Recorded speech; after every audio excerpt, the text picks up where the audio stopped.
Pernah ngebayangin dunia ini kayak pesta, tapi kamu cuma diundang buat duduk di pojokan, nggak boleh ngobrol sama siapa-siapa.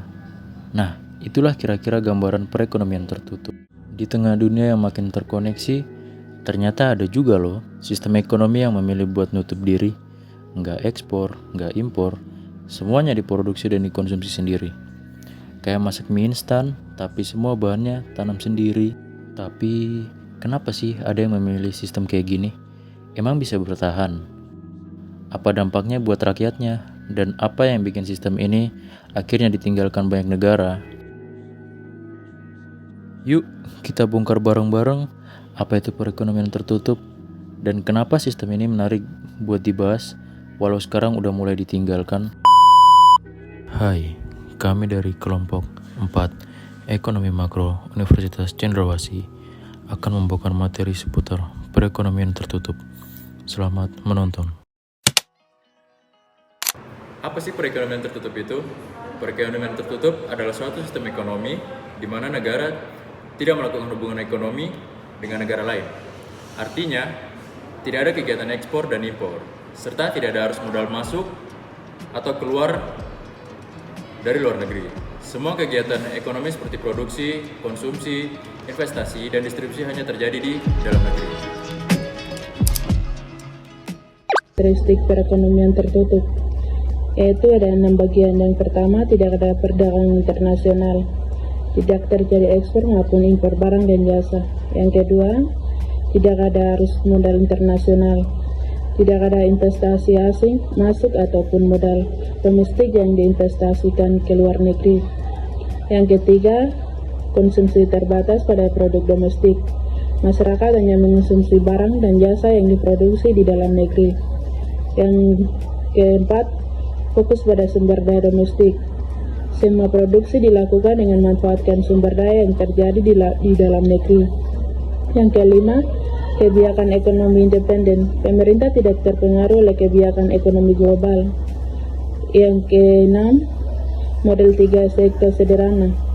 Biasanya hanya melibatkan tiga pelaku utama, yaitu yang pertama rumah tangga, yang kedua perusahaan, yang ketiga pemerintah.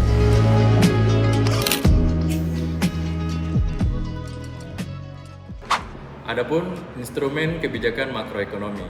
Instrumen kebijakan makroekonomi adalah alat yang digunakan oleh pemerintah dan otoritas moneter untuk mengendalikan ekonomi suatu negara guna mencapai tujuan tertentu seperti pertumbuhan ekonomi, stabilitas harga, dan kesejahteraan masyarakat.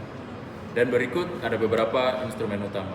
Yang pertama yaitu kebijakan fiskal, dan yang kedua adalah kebijakan moneter, ketiga kebijakan perdagangan internasional, dan yang keempat adalah kebijakan pasar tenaga kerja.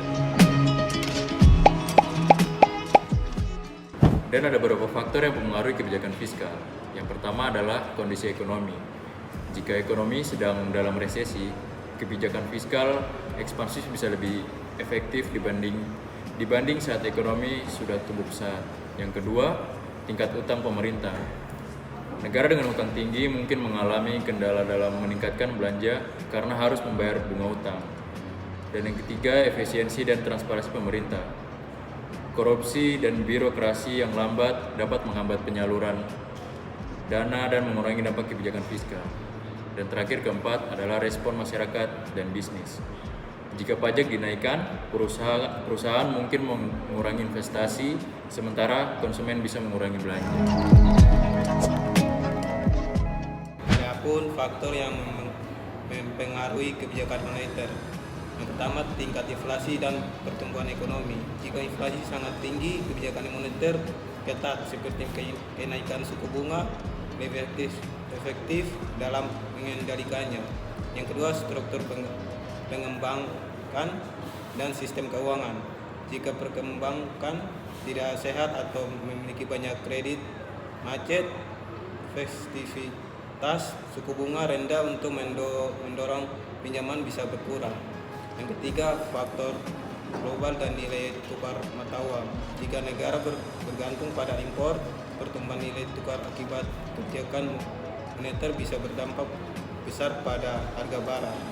Yang keempat, ekspektasi pasar dan perilaku ekonomi.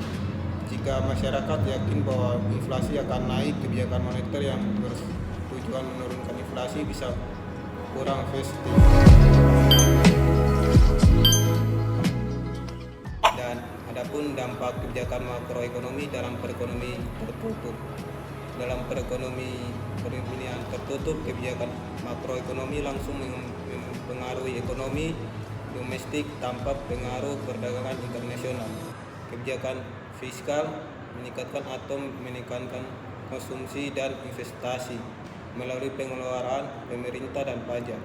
Kebijakan moneter mengendalikan inflasi dan mendorong investasi dengan menyesuaikan suku bunga dan jumlah uang yang beredar.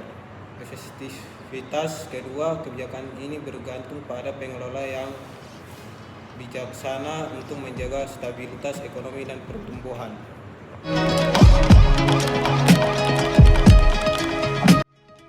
Contoh kasus ekstrim perekonomian secara global dan dampak kebijakan makroekonomi terhadap kasus ekstrim tersebut.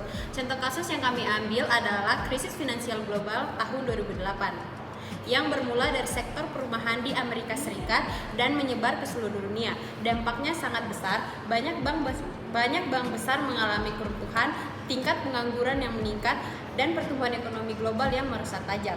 Dampak kebijakan makroekonomi terhadap krisis 2008, yang pertama, kebijakan fiskal. Pemerintah di berbagai negara, termasuk Amerika Serikat, menerapkan kebijakan fiskal ekspansif seperti stimulus ekonomi dalam bentuk peningkatan belanja pemerintah dan pengurangan pajak. Ini dilakukan untuk mendorong konsumsi dan investasi guna mengurangi dampak resesi. Yang kedua, kebijakan moneter. Bank sentral di berbagai negara menurunkan suku bunga secara drastis untuk mendorong pinjaman dan investasi. Kebijakan moneter ini berhasil mencegah kejatuhan ekonomi yang lebih dalam, meskipun efeknya baru dirasakan setelah beberapa waktu. Dampak kebijakan makroekonomi terhadap pemulihan. Kombinasi kebijakan fiskal dan moneter membantu mendorong pemulihan ekonomi global meskipun dengan tantangan seperti meningkatnya utang negara akibat stimulus dan risiko inflasi jangka panjang.